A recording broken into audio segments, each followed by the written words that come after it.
So, yun guys, good day po sa ating lahat. So, ang gawin natin ngayon guys is mag-install po tayo ng floater switch. So, yung floater switch yan, panggamitan po natin is sa ating storage tank. So, ang installation natin guys is pag naubos po yung storage natin, mag-off po yung pump natin. Yun po ang ating wiring for today.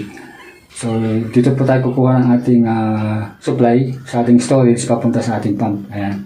So, ang gawin natin is mag-install po tayo ng floater switch para in case po na maubos po itong laman ng ating storage tank, mag-automatic shut off po yung ating pump para hindi po siya masisira in case na mawala po ng supply ng ating storage. So yun guys, install po natin yung ating floater switch para sa ating water pump.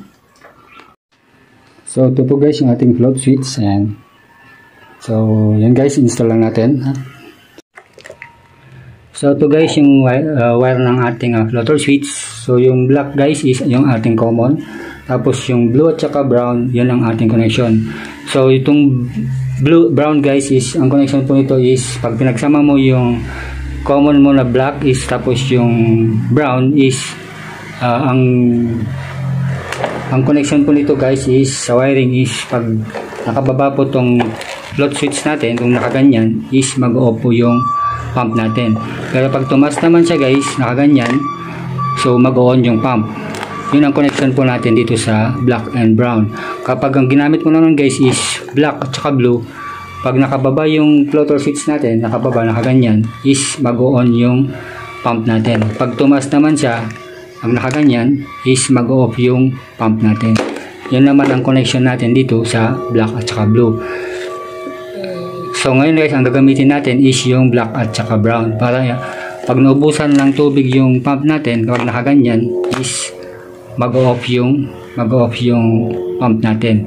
So pag may laman na naman yung storage natin, kasi yun naman ang panggamitan natin, yung storage tank. Yun ang ating storage tank.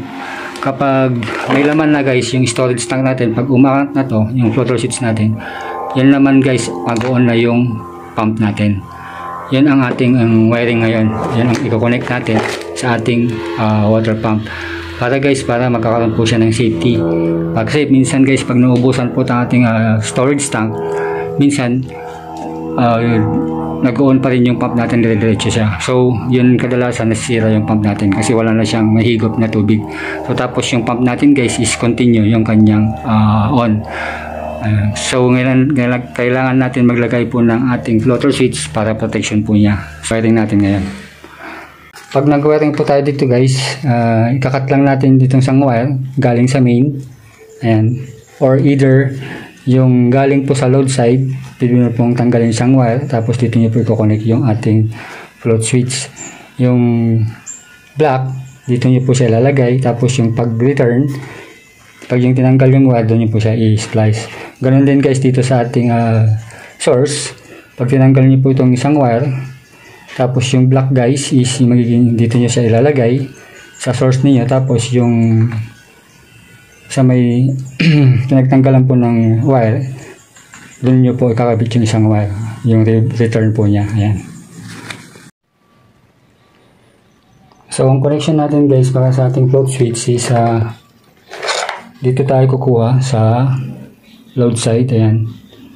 So tatanggalin natin itong isang connection guys, ito. Ayan. Tanggalin natin yan guys. Tapos ito, tanggalin natin to papunta sa load side. Ayan. Load side guys. Ayan, itong isang terminal niya papunta sa ating, papunta dito sa ating pump. Ayan. So dito natin kakabit yung isang wire ng ating float switch.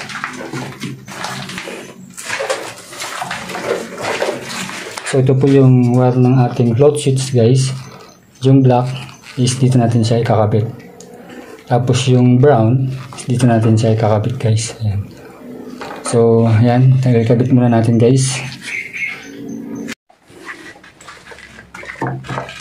So ganito po guys yung connection natin sa ating float switch. Yung isang terminal natin dito sa ating pressure switch, tinanggal po natin, doon po natin kinabit yung black. Tapos po yung return niya guys is din natin kinabit sa tinanggal nating wire. Ayan.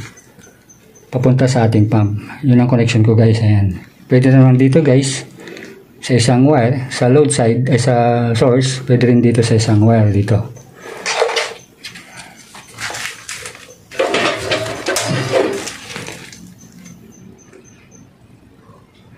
So pwede rin dito guys, dito nyo siya ikabit. Pwede rin siya dito. Pwede rin siya dito guys. Nasa sa inyo po kung anong gusto niyo. Yung isang wire natin, kahit saan po dito. Tapos yung pagtatanggalan po ng wire, doon nyo po kakabit yung brown. Ayan. Yan ang return niya. So yung main, black natin is main, common niya. Tapos yung brown is yun ang return niya. Papunta dun sa kung saan nyo po tinanggal yung connection dito sa apat na connection, doon nyo po kakabit itong brown. Ayan. Ganoon lang kasimple guys. Ayan. So ngayon guys is testing natin. So switch ko lang yung breaker. So, ito po yung breaker niya. Ayan natin. Ayan. Tapos drain natin yung subukan natin i-drain yung plug, i-bolt yung valve. Ayan. Ayan, so naka-drain siya. Testing lang. Tapos tingnan natin guys kung mag-on yung pressure switch. Ayan. Tapos natin. Ayan, naka-on siya. Kaso hindi nag-on yung patay muna natin. So nag-contact na yung pressure switch natin, hindi pa nag-on yung pump natin kasi guys yun nga, itong float switch natin guys is ayan, nakababa siya. Ayan, nakababa. Kapag itinas natin, ayan, tataas ko yan to guys. Pag itinas natin to, ayan, so nag-on yung pump natin. Pag ibaba ko naman siya guys, ayan, ibaba natin, ayan, so namatay yung pump natin. Yun guys ang purpose nito. Kapag nawala po ng ang laman ng ating storage tank, ayan yung storage tank natin guys, ayan, pag nawala ng laman, naabot niya po tong level niya dito, sakala niya dyan yung float switch natin, pag naubusan, namamatay po yung pump natin. So pag kinargahan po natin itong storage natin, aangat po itong pump natin. Ayan, aangat yan, tataas. Ayan, doon naman the time na mag-on yung pump natin. Ayan.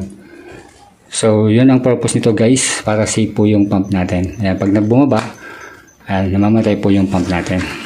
Yun po ang purpose ng ating float switch na ilalagay ko guys sa ating storage tank. Ayan.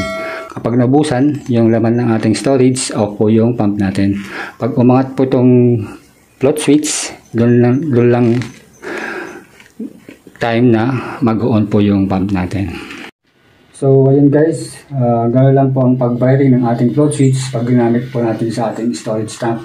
So ang connection po guys is yung black at saka brown. Pag naubusan po yung water storage natin, doon lang po time na mag-off po yung pump natin para safe po siya. At pag wala na po siyang mahigit na tubig, hindi po a-under yung pump natin. Pag kinargahan po natin yung storage tank natin, aangat po yung water float, yung float switch natin, doon po time na mag-on po yung pump natin. Ayan guys, ganoon lang po kasimple ang pagbawiring ng ating float switch gamit po ang ating storage tank. So ayan guys, again, this is Jebon TV. Don't forget to subscribe, like and share. At shout out pala guys sa ating mga bagong subscribers, viewers. At guys, huwag po kalimutan po i-press po ang ating notification bell para updated po tayo sa ating susunod pang videos. So ayan guys, again, good day po sa ating lahat. Bye bye!